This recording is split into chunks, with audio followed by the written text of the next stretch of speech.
Educations ফ্যামিলিতে সবাইকে স্বাগতম। আজকে ত্রিকোণমিতিক অনুপাতের ক্লাস 9 এর জন্য যে বেসিকটা দরকার সেটা আমরা শিখব। তাহলে কথা না বাড়িয়ে চলো শুরু করা যাক। Let's start.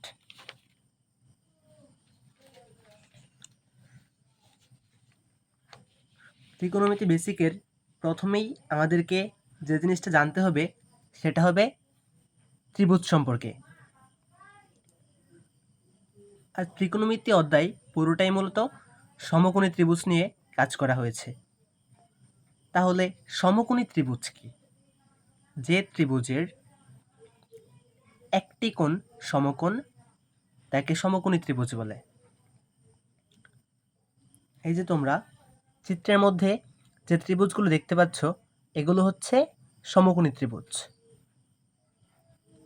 ক নাম্বারটা একটা সমকোণী ত্রিভুজ, খ নাম্বারটা আরেকটা সমকোণী ত্রিভুজ।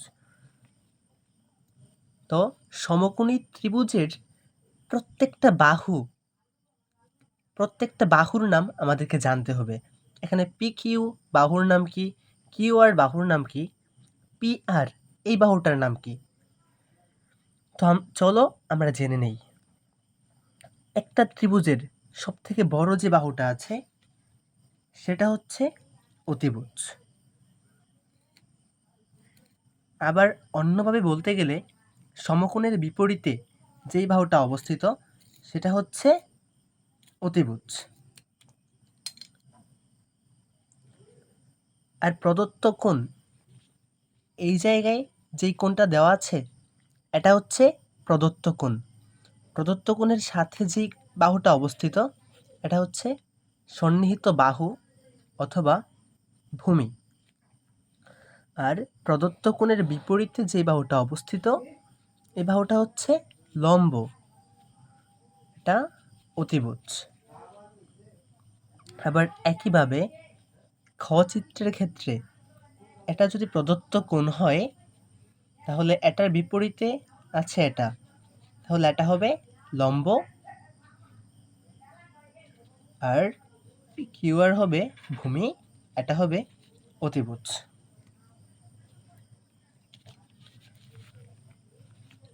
ত্রিভুজের মধ্যে আরেকটা জিনিস আমাদের জানতে হবে সেটা হচ্ছে পিথাগোরাসের সূত্র।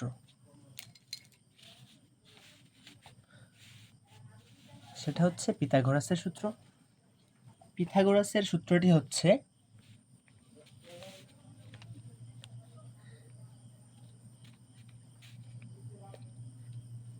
পিথাগোরাসের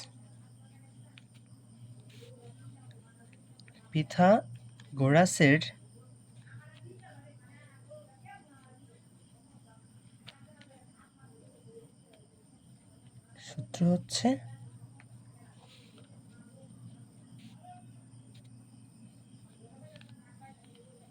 অতিভুজ স্কয়ার। অতিভুজ স্কয়ার সমান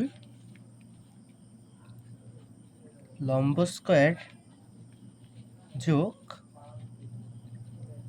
ভূমি স্কয়ার।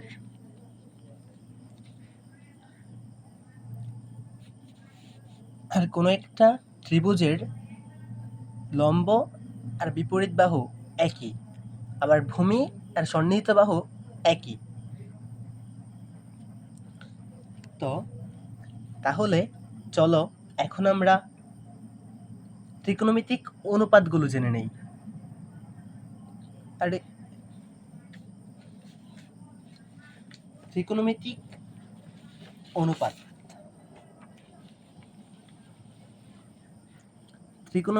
অনুপাত হচ্ছে 6টা: sine theta, cos theta, tan theta, cosec theta, sec theta, cot theta. আমরা ত্রিকোণমিতিক অনুপাতগুলো মনে রাখার জন্য কতগুলো 3টা লাইন মনে রাখবো। একটা হচ্ছে সাইন লড়ে অবিরত, কস ভুলে অনায়াসে, ট্যান লড়ে ভরে।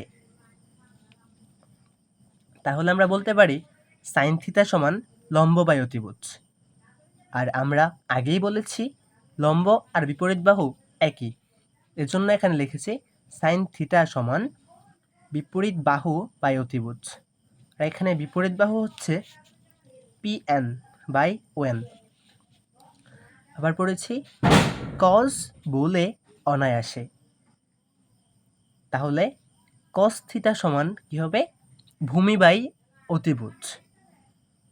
এখানে কস থিটা সমান আগে জেনেছি আমরা সন্নিহিত বাহু আর ভূমি একই, তাহলে সন্নিহিত বাহু বাই অতিভুজ। আর এই চিত্রে সন্নিহিত বাহু হচ্ছে ON আর অতিভুজ OP, এটাই লিখেছি। আর ট্যান লড়ে ভরে, তার মানে ট্যান সমান লম্ব বাই ভূমি। আর লম্ব সমান আমরা জানি বিপরীত বাহু আর ভূমি সমান সন্নিহিত বাহু, তাহলে ট্যান থিটা সমান বিপরীত বাহু বাই সন্নিহিত বাহু।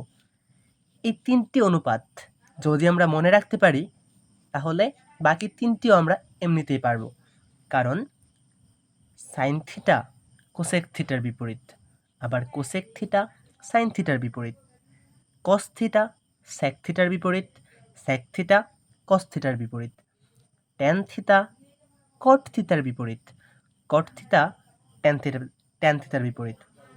তাহলে দেখো এখানে কোসেক থিটা সমান সাইনের বিপরীত অতিভুজ বাই বিপরীত বাহু, সেক থিটা সমান